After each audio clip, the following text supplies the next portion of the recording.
Okay, before we start working on the project, why don't we take a look at the boilerplate code that we get from Create React App? Since now we're familiar, basically we covered quite a few things in React fundamentals.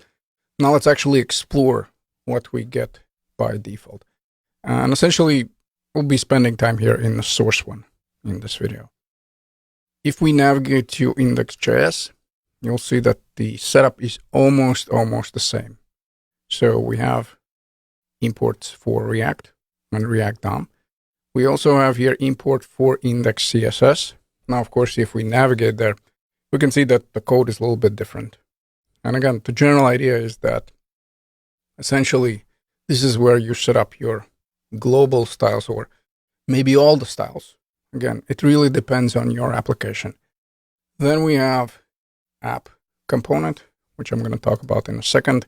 We also have this one, so the report web vitals. And essentially, if you're interested in learning more, they provide detailed info in the comments. Now, in our case, we're not going to implement that. So here's what we can do. We can simplify, we can remove this code, and we can also remove this import. So that's done. Then what's happening here with app.js? Well, you see, unlike the React fundamentals, where, if I remember correctly, we ended up with a book list component, which was in the index.js.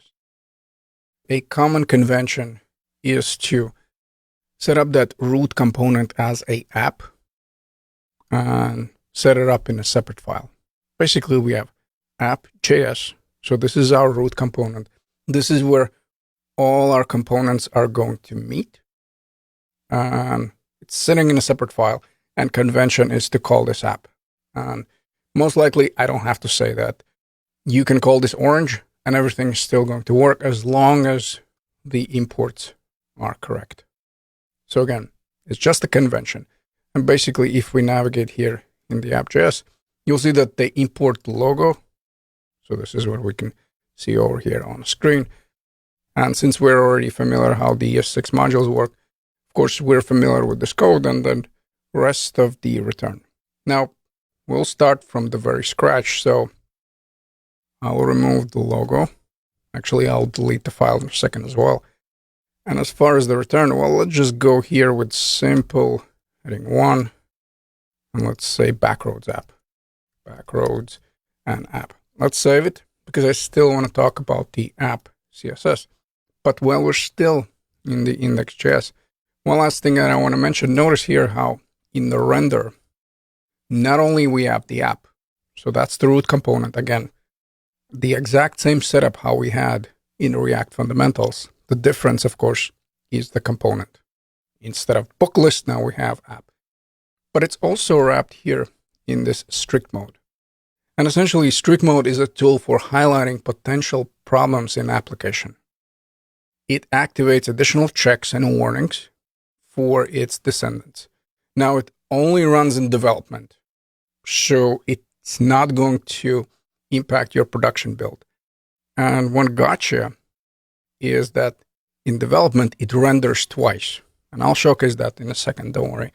Now, if you want, you can remove. Please keep that in mind. It is an option. If for some reason you don't like the warnings, you don't like the fact that it renders twice, you can always remove this component. And just to showcase that, if I go back to app.js, somewhere here, and if I go with console log and if I'll say hello, you'll notice that the moment we save, basically it runs twice. That's something that we need to keep in mind. So again, once we refresh, notice, essentially we have 2 hellos in the console. And again, it's because we have strict mode wrapping our app component, our root component. However, it is not going to affect the production. So once we ship this to production, the strict mode is not going to affect our application. Now, notice here how we have import for app CSS. So essentially, we have 2 files. We have index CSS and we have app CSS. And you can already see that essentially we can split up our CSS code. So instead of jamming our entire CSS logic in one file, we can split it up. For example, you create a component and you right away set up a CSS file with the corresponding logic. Now, one gotcha we need to be aware of. All of this is still going in the same pile.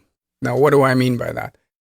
So let's say if in the index CSS, I have a code for heading 1, and I'm not going to be particularly original, and I'm just going to say here, color red. If we navigate back, of course, everything works. Now, if we go to app CSS, the thing is, it's not going to be isolated by default. Basically, it's not going to be scoped to just this app.js.